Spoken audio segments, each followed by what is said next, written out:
Okay Google, welcome back. A couple of videos ago I mentioned that I was going to do a video on repotting this Restrepia. These things make little plantlets quite readily. It's been in this pot for about a year now, so it's coming up for a repotting anyway. This mix in here will be pretty stale by now. So what I'm going to do is use a bit of newspaper, tip this guy out, take all the old media off of it. Then we're going to have a good look at what divisions we can make out of it, and then we're going to pot it up. So I've got some potting media over here. It's your standard fine grade orchid bark. I've got some perlite, some fine grade perlite, and some sphagnum moss. I need to chop this up a little bit, but that's what we're going to be potting it up into. That's a standard mix really. It allows plenty of air around the roots, and it seems to hold moisture pretty well. I have a lot of success with this mix, so we'll do that for the potting up. Let's get on and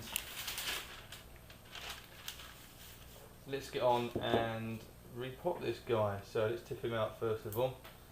Some sphagnum moss or moss growing on top here. We'll keep all this to one side. We could reuse this. Just the green stuff really. The rest of it's probably got a lot of fertiliser salt built up in it. So I'm just going to support the plant, tip him over. Whoa. Make sure we clear this lot up afterwards. Holy smokes. So we can see the mix we had in here before. It's like a mixture of perlite. Even looks like there's some vermiculite in there. I've stopped using that stuff. It's horrible. It just turns into a bloody sort of like a grey mush over time. So lots of good roots in here. Just going to break it up. There's a bit of crock out at the bottom of the pot there. Pop those back in. Lots of nice roots on here.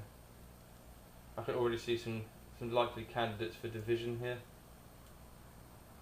These ones here don't really have, they've got a few little air roots, but they're still very heavily dependent upon the parent plant. So we're going to cut those off quite close down and stick this stem into the new potting material, and hopefully that'll root. This bit of sphagnum here is really sticking on. Oh yeah, there's some nice roots in here. So there's another little plantlet there we're going to be able to use. This leaf knackered, just pinch that off. It can go into this old media.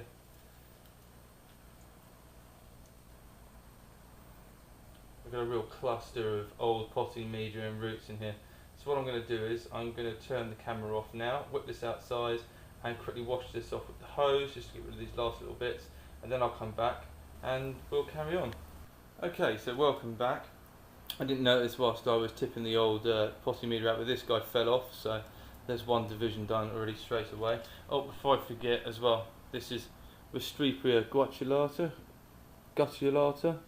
Maybe you can read that there, okay. So I've washed all the old potting media off. That was getting pretty hanging anyway. It was time for that to go. So what I'm going to do is just select. There's a good division here. This guy here is ready to go.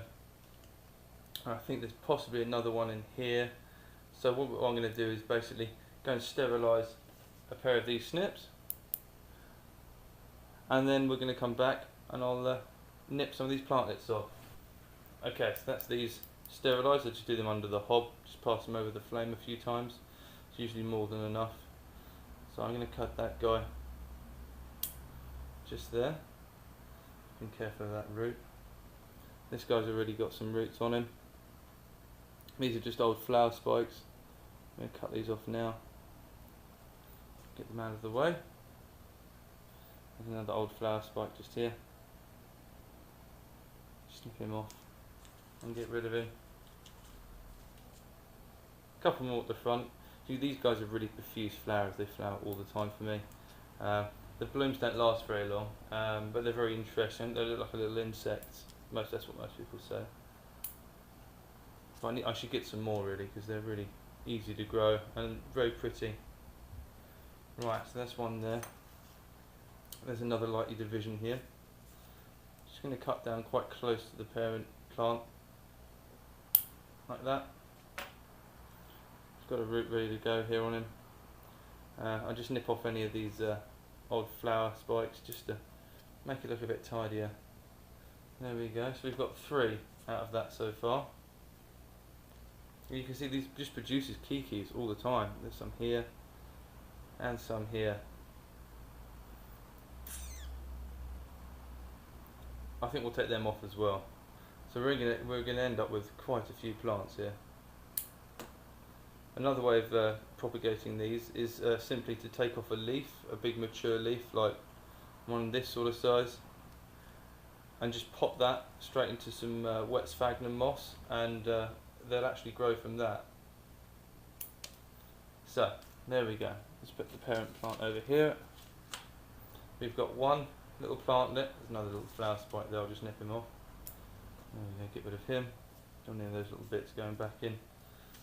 We've got 1, 2, 3,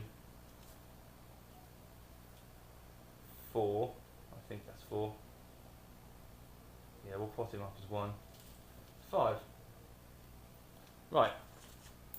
I'm going to turn that up, turn you guys off, go and get some pots, and then come back, make sure I've got enough potting media, and we'll go on and pot these guys up. Okay, so that's all those plants laid out. I've got these little twee little pots, these little tiny ones, which I'm going to use for these little plantlets. They don't mind being underpotted, they quite like it. So you've got to think they sit as epiphytes, so they're taking advantage of any nooks and crannies where they can find little build up of humus and stuff on trees, on a tree structure. So they quite like living in small little plant pots. Well, mine certainly do. And one larger green one for the parent plant. Right, so here's the potting mixture, all cut up: sphagnum moss, perlite, and fine grade orchid bark. I just mill the sphagnum moss a little bit with a pair of scissors, literally just to make it smaller, so that it's not left in huge great big strands. Makes it easier to pot, goes a long way. Cut it up. So let's start with one of these guys here. Just put a little bit in the bottom of the pot, like this. Just tap it down a little bit. Place him inside. Undo with my fingers, and we're just going to feed the media in, down, and around the plant. Just gently firming it in with my index finger. This will compact down slowly anyway over time. We don't want to speed that up at this stage. We'll just keep going round, tamping it in.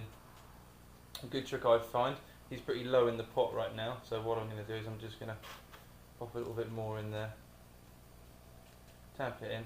I'm just going to pick the plant up and just tug him up a little bit, just gently like that, because we want to make sure those air roots that he's got on him remain in the air, because if we go and bury those deep down in the potting media, they'll just die off, because it's not where they're used to growing. A little bit more in here just to bring it up. Trying to be careful of the little plantlet. Make sure we don't snap any of these growths off as we're doing this.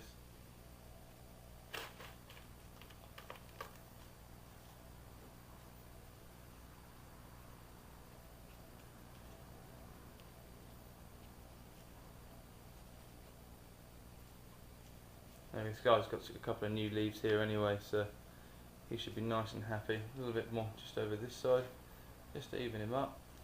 Tamp it in there. Just firm it up all the way around, and we're ready to go. There we have him. I'm going to turn you guys off, do the rest of these, and then we'll have a look at them before I end this video. Just in time. Just finishing potting up the mother plant, or what's left of it. It's somewhat reduced from its current state. Just going to firm these in. Firm them in. Get him secure in the pot. No need to stake these guys, they're not particularly tall. Don't need any pot clips or anything like that. Just firm him and turn him so he's sat in there. The sphagnum moss really helps retain moisture in these. I find in the greenhouse it gets to 98 percent relative humidity most nights. It's very moist, even with the sudden heat, spate of high temperatures we've had in the UK here.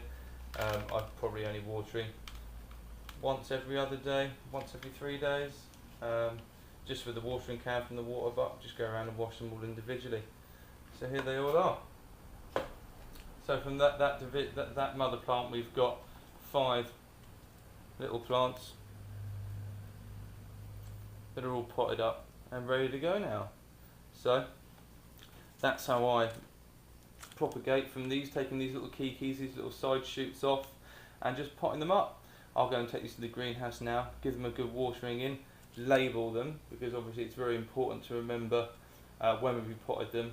So you know, a year in one of these pots, these guys are ready to come out and have the media changed. So I hope that was helpful and you enjoyed this video. There'll be some more coming up soon. I'm going to do some division on my Drosera Adelaide, which is going to be a sticky affair as usual. Those things they just cover you in goo basically whilst you're doing it, and it's a real pain in the ass trying to keep the media off of the sticky tentacles. But we'll do that next. So if you like this, don't forget to like and subscribe. Thanks again.